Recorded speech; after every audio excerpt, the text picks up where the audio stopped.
Փաշինյանը հունիսի 7-ին նորից կստանա ժողովրդի քվեն, նորմալ է, երբ Փաշինյանն իրեն չընտրող 100,000-ավոր քաղաքացիներին անվանում է շուն ու շանգյալ։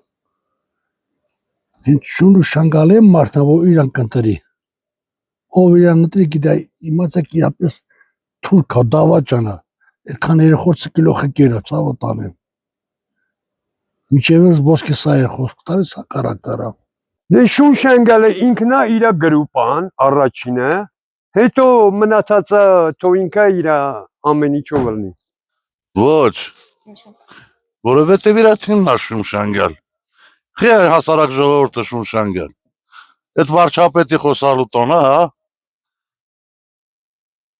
Իհարկե չեմ ընդունում։ Սխալ է։ Ինչու՞։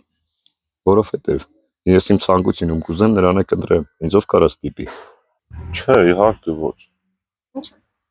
Ոնց կարող է ժողովուրդը այնպես բան ասել։ Անվերապահորեն բան է, էլի ինքը ցույց տալիս։ Ոչ։ Ինչու՞։ Նորմալ չի էլի։ Պետության ղեկավարը ոնց կարա ժողովրդին շուն շանգալ անվանի։ Շուն շանգել, այսինքն հենց իրան ընտրողին մեկ էլ կասենք իրան ընտրողն է շուն շանգել։ Ոչ։ Չէ՞ որ այդ ժողովուրդն իրան ընտրել, ինքը պետք է նման բաներ չաներ։ Հիմա ժողովուրդը ոնց ընտրելա, թող հենց էլ չընտրի իրան նորից։ Ես այդքանը կասեմ Փաշինյանի հանդեպ։ Ես ասեցի ու չի, բայց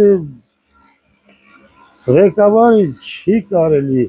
Ղեկավարն էլ միտեղ պետք է ազդեցնի, ղեկավարը պետք է ազդեն քաշտի։ Դեպքում դու օտերից հելնի ամեն խոսք ասի, ով ինչ ուզի անի։ Նորմալ չի, չէ, նորմալ չի։